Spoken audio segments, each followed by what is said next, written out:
प्यारे बच्चों, आप सभी का हमारे चैनल पे बहुत बहुत स्वागत है।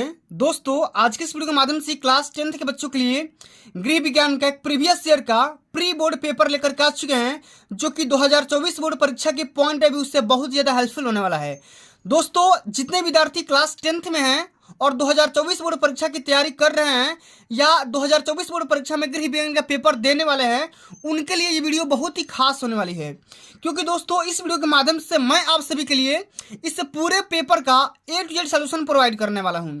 इसलिए आप सभी से हम्बल रिक्वेस्ट है, इस पूरे वीडियो को शुरू से लेकर के अंत तक जरूर देख लेना, एक सेकंड भी स्किप मत करना। वीडियो को लाइक कर देना, शेयर कर देना, अगर चैनल पे नहीं हो तो सब्सक्राइब कर देना। दोस्तों, अब की बार 2024 बोर्ड परीक्षा का, ठीक है, जो भी गृह विज्ञान का पेपर आएगा बिल्कुल ऐसा ही पेपर आएगा जैसा कि मैं आप सभी को इस पूरे वीडियोस के माध्यम से बताने वाला हूं और सीधा सीधा पेपर को दिखाने वाला हूं। ठीक है, और अब की बार बोर्ड का हमारा टारगेट है कि बोर्ड परीक्षा में, अब की बार 2024 बोर्ड परीक्षा में हम 95% लाएंगे। ठीक है, जब तक तोड़ेंगे नहीं तब तक छोड़ेंगे नहीं। अरे रख हौसला वो मंजर भी आएगा, रख हौसला वो मंजर भी आएगा, प्यासे के पास चलकर समंदर भी आएगा, थक कर न बैठ ए मंजिल के मुसाफिर, मंजिल ही मिलेगी और मंजिल मिलने का मजा भी आएगा। ठीक है, तो अगर आप चाहते हैं कि वाकई में माँ बाप का सपना साकार करना चाहते हैं तो भाई लड़ना तो पड़ेगा, पढ़ना तो पड़ेगा, पसीना बहाना तो पड़ेगा। ठीक है, तभी ऐसे कोई इतिहास नहीं रचता है। ठीक है, अगर कोई पर्वत है तो तुम भी दशरथ मांझी हो, पहाड़ काट करके आगे निकलना है। ठीक है, तो सबसे पहले हम दोस्तों ये जान लेते हैं कि 2024 बोर्ड परीक्षा में पूछे जाने का पैटर्न क्या होने वाला है। तो सभी को पता होगा कि अब से 20-20 MCQ हर एक बोर्ड के पेपर में आपको देखने को मिल जाएगा, 20 बहुविकल्पी देखने को मिलेगा। सबसे पहले यहाँ पे अपना नाम लिखना है, यहाँ पे रोल नंबर लिखना है पेपर पे। ठीक है, इस पूरे पेपर को हल करने का जो टाइमिंग होता है वो होता है 3 घंटा। चूंकि यहाँ पे 15 मिनट इस पूरे पेपर को पढ़ने का भी टाइमिंग होता है, कोई दिक्कत की बात नहीं है। और 70 नंबर यहाँ से आपको पूरे पेपर को यहाँ पे सॉल्व करने के मिल जाएंगे, 30 नंबर तो आपको प्रैक्टिकल से मिल ही जाएंगे, कोई दिक्कत की बात नहीं है। ये क्लास 10th के बच्चों का ये होम साइंस का यानी कि गृह विज्ञान का ये प्री बोर्ड का एक पेपर है, जो कि 2022 का है। ठीक है, 2024 में ऐसा ही पेपर आएगा, बिल्कुल ऐसा ही आएगा जैसा कि बताने वाला हूँ।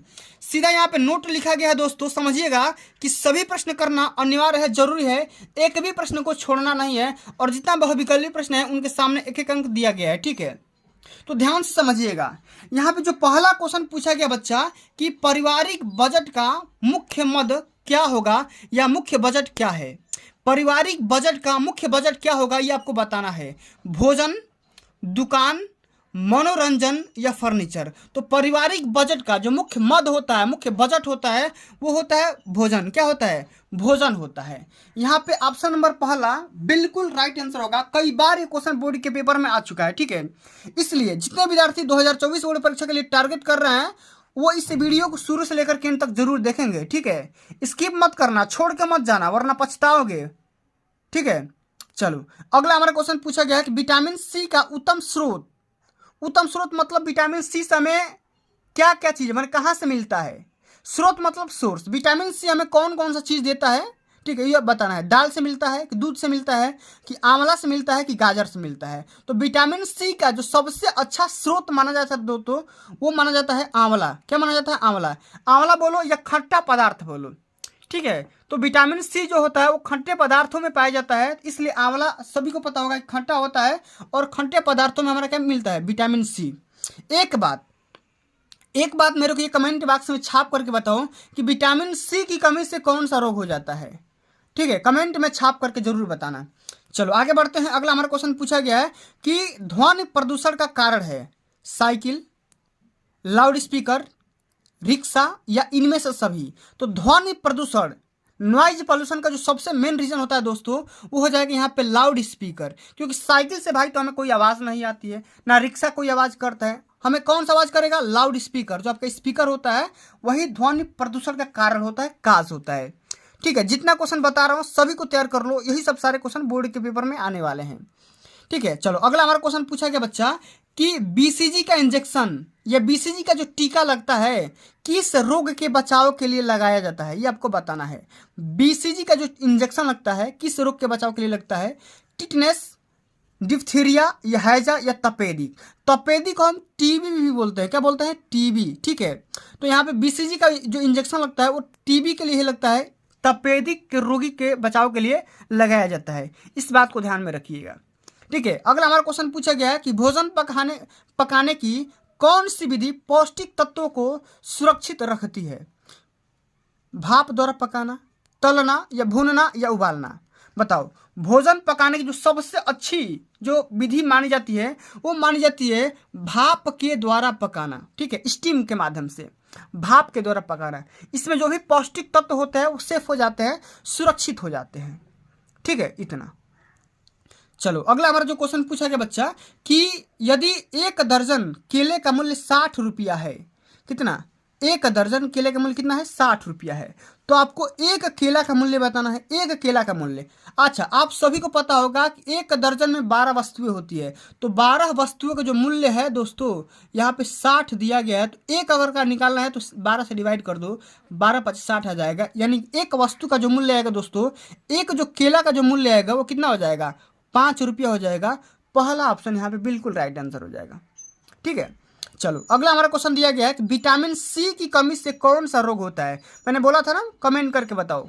ठीक है, तो विटामिन सी की कमी से कौन सा रोग होता है? रिकेट्स, स्कर्वी, बेरी या रतौंधी?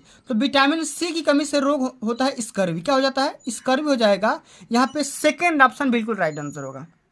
ठीक है, चलो अगला हमारा क्वेश्चन पूछा गया बच्चा कि निर्जलीकरण का अर्थ क्या होता है? निर्जलीकरण, शरीर में खून की कमी, शरीर में पानी की कमी, शरीर में कैल्शियम की कमी या इनमें से सभी? तो निर्जलीकरण का होता है कि शरीर में आपका जल नहीं है, पानी नहीं है, तो शरीर में जब पानी की कमी हो जाता है तो क्या होता है? निर्जलीकरण, उसी को बोलते हैं। ठीक है, इतना सारा हो गया। ठीक है, तो बहुविकल्पी को तो मैंने कवर कर लिया। अब यहाँ पे हम बात करेंगे अति लघुत्तरी प्रश्नों के बारे में, जो कि 2 नंबर का हमेशा आता है। और इन सभी प्रश्नों को साथियों आपको 25 शब्द में लिखना है। कितने शब्द में? 25 शब्द में। जिससे यहाँ पे पहला क्वेश्चन है कि पारिवारिक बजट से क्या क्या लाभ होता है, बताना है। तो भाई पारिवारिक बजट से हमें इनकम का ज्ञान हो जाता है, कितना खर्च कर रहे हैं उसका ज्ञान होता है, कितना हम सेविंग कर पा रहे हैं उसका ज्ञान हो जाता है। तो आपको लाभ लिख देना है, 2-3 लाभ लिख दोगे, 2 नंबर यहाँ से मिल जाएंगे। ठीक है, अगला हमारा क्वेश्चन है कि वायु प्रदूषण के 4 प्रमुख कारण बताइए। ठीक है, इसके बारे में आपको लिखना है। एयर पॉल्यूशन का यहाँ पे 4 रीजन कौन कौन से वायु प्रदूषण होता है। ठीक है, इसके बारे में लिखना है। रोग प्रतिरक्षा से आप क्या समझती हैं, इसके बारे में लिखना है। ठीक है, इम्यूनिटी सिस्टम, तो रोगों से लड़ने वाला जो भी आपके पास सिस्टम होता है, तंत्र होता है, उसी को क्या बोलते हैं? रोग प्रतिरोधक क्षमता या रोग प्रतिरक्षा बोलते हैं। टिटनेस के कारण क्या? टिटनेस माने किस वजह से होता है, इसका रीजन लिखना है, कारण लिखना है। 2 नंबर का पूछा गया क्वेश्चन। और अगला हमारा क्वेश्चन पूछा गया है कि बचत के 2 लाभ लिखिए। ठीक है, बचत करने से कौन कौन से लाभ हो सकते हैं? शादी में काम हो सकता है, किसी अचानक काम में लाभ हो सकता है, एक्सीडेंट में काम हो सकता है, तो हम इसलिए सेविंग करते हैं। ठीक है, तो इतने सारे प्रश्नों को आपको तैयार करना है। आगे बढ़ते हैं। अगला हमारा क्वेश्चन पूछा गया बच्चा कि हैजा रोग के लक्षण लिखिए। ठीक है, हैजा रोग का क्या करना है? यहाँ पे लक्षण आपको लिखना है। तो हैजा किन किन कैसे होता है ये आपको बताना है। ठीक है, तो इसको भी तैयार कर लेना है। ठीक है, चलो अगला हमारा क्वेश्चन पूछा गया बच्चा कि रेबीज रोग के लक्षण लिखना है। रेबीज किसके वजह से होता है, उसका लक्षण माने किस वजह से समझ में आ जाएगा कि भाई रेबीज हुआ है। ठीक है, व्यायाम करने से होने वाले लाभ के बारे में लिखना है। तो जितना क्वेश्चन बता रहा हूँ सभी को तैयार करो। ठीक है, जल प्राप्ति के कौन कौन से साधन होते हैं, इसको भी तैयार करना है। रोगी को आहार तरल क्यों दिया जाता है? कोई भी रोगी है उसको आहार में हम लिक्विड के माध्यम से क्यों देते हैं? ठीक है, इसको भी तैयार करना है। और अगला हमारा लघु उत्तरी है, जो कि 4 नंबर का आता है। 50 शब्द में लिखना होता है कि जल किन कारणों से अशुद्ध होता है और अशुद्ध जल से होने वाले रोग का नाम बनाइए। वहाँ पे सूची तैयार करना है, लिस्ट तैयार करना है कि अशुद्ध जल से कौन कौन से रोग हो सकते हैं। पहले तो ये बताना है कि भाई अशुद्ध जल से कौन कौन से रोग होता है। ठीक है, क्यों होता है, फिर उसका लिस्ट बना दो। ठीक है, अगर ये नहीं आ रहा तो इसको करो कि पर्यावरण प्रदूषण का जल जीवन पर पड़ने वाले प्रभावों को लिखना है। ठीक है, अगला हमारा क्वेश्चन है कि चेचक के कारण, लक्षण व रोग से बचने वाले उपाय के बारे में वर्णन करना है कि चेचक किसके वजह से फैलता है, इसका लक्षण क्या है और इसके बचने का उपाय क्या है। तीनों के बारे में लिखना है। 4 नंबर यहाँ से मिलेंगे। अगर ये नहीं आ रहा है तो ये बताओ कि गृह गणित का ज्ञान गृहिणी के लिए होना क्यों जरूरी है, इसके बारे में बताना है। ठीक है, और अगला हमारा क्वेश्चन 6 नंबर है कि बेबी फ्रॉक को आकर्षक बनाने के लिए क्या क्या प्रयास करेंगी। या अगर ये नहीं आ रहा तो ये यहाँ पे न्यूमेरिकल दिया गया है कि 12% साधारण ब्याज की दर से 6,000 रुपये का 6 वर्ष में कितना ब्याज होगा बताना है। तो ब्याज बराबर क्या होता है, मूलधन, ठीक है, मूलधन गुणे दर गुणे समय और बटा में 100 कर लो, ठीक है। 1 × 72 और 72 में गुणा कर लो 6 से, 72 में 60 से गुणा कर लो, 6 दूना 12 का 0 और 6 7 42, 1 43, 43 से 20 रुपया हो जाएगा। इस तरीके से आपको यहाँ पे करना है, ठीक है। अगला हमारा क्वेश्चन है कि सब्जियों का हमारे जीवन में क्या महत्व होता है, इसके बारे में लिखना है। रोगी को किस प्रकार का आहार देना चाहिए, अगर दोनों में से किसी एक को हल करना है। अथवा का मतलब क्या होता है, दोनों में से किसी एक को हल करना है। ठंडी सेक क्यों दी जाती है, ठंडी सेक देने की विधियाँ क्या होती है, इसके बारे में लिखना है। अगर ये नहीं आ रहा तो इसको लिखो कि अशुद्ध जल को शुद्ध करने के लिए किन 2 घरेलू उत्पादों को माने कोई 2 विधियाँ होती है, उसके बारे में लिखना होता है। जीवन बीमा की उपयोगिता लिखिए। अगर नहीं आ रहा तो भोजन पकाने की विधियाँ के बारे में वर्णन लिखना है, ठीक है। भोजन पकाकर खाना क्यों खाना चाहिए, इसके बारे में लिखना है। इतने सारे प्रश्नों को आपको तैयार करना है, ठीक है। जितना क्वेश्चन बता रहा हूँ यही सब सारे क्वेश्चन बोर्ड के पेपर में रिपीट होते हैं, कहीं बाहर से क्वेश्चन नहीं आएंगे, यही सब सारे क्वेश्चन आएंगे, ठीक है। अब आ जाते हैं दीर्घ उत्तरी प्रश्न के बारे में, जो कि 10 नंबर का होता है और 100 शब्द में लिखना होता है, ठीक है। जिससे यहाँ पे पूछा गया है कि श्वसन तंत्र का नामांकन चित्र बनाइए। सबसे पहले तो बताना है रेस्पिरेटरी सिस्टम, श्वसन तंत्र क्या होता है, इसके पूरा पार्ट का नाम लिखो, इसके बारे में बताओ ये कौन सा काम करता है, फिर इसका फिगर बनाओ, चित्र बनाओ।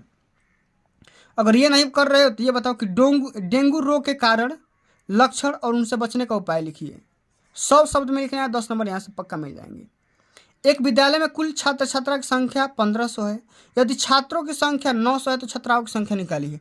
देखिए बहुत ही सिंपल सा क्वेश्चन है, कुल मिलाकर के 1500 छात्र छात्रा है और 900 तो आपका क्या है, छात्र हैं, तो छात्राओं की संख्या 600 हो जाएगा, घटा दो, 10 नंबर यहाँ से मिल जाएंगे। बहुत ईजी है, ठीक है, बहुत ईजी है, ठीक है। अगर ये नहीं यार तो इसको करोगे। थर्मामीटर से आप क्या समझती है, थर्मामीटर का प्रयोग करते समय किन किन बातों का ध्यान में रखना है, इसके बारे में लिखना है, ठीक है। तो दोनों में से किसी एक को हल कर देना है। अगला क्वेश्चन है जो कि अंतिम नंबर क्वेश्चन है, स्पंज करना, गर्म सेक, भाप लेना, बर्फ की टोपी अथवा गर्म पानी का थैला का प्रयोग लिखिए। इसका हम कहाँ यूज कर सकते हैं, इन सभी क्वेश्चन के बारे में आपको लिखना है। स्पंज करना, गर्म सेक, भाप लेना, बर्फ की टोपी या गर्म पानी की थैली, इसका हम कहाँ यूज करते हैं, इसके बारे में इसका प्रयोग लिख देना है। तो प्यारे साथियों, इतने सारे प्रश्नों को आपको बोर्ड के पेपर में तैयार करके जाना है। अगर आप तैयार करके चले जाते हैं, समझ लेते हैं, तो यकीन मानिएगा बोर्ड के पेपर में अच्छे से अच्छे मार्क्स अचीव कर सकते हैं, ये मैं दावे के साथ बोल सकता हूँ। तो दोस्तों आज के लिए बस इतना ही। अगर ये वीडियो आप सभी को अच्छी लगी होगी, हेल्पफुल लगी होगी, तो वीडियो पे एक प्यारा सा लाइक कर देना, वीडियो को ज़्यादा ज़्यादा शेयर करना, दोस्तों में कर देना, रिश्तेदारों में करना, और अब अभी तक आपने मेरे चैनल ऑनलाइन स्टडी सीरीज को सब्सक्राइब नहीं किया है तो सब्सक्राइब भी कर देना। जल्द मिलते हैं अगली वीडियो में, तब तक के लिए जय हिंद, जय भारत, वंदे मातरम।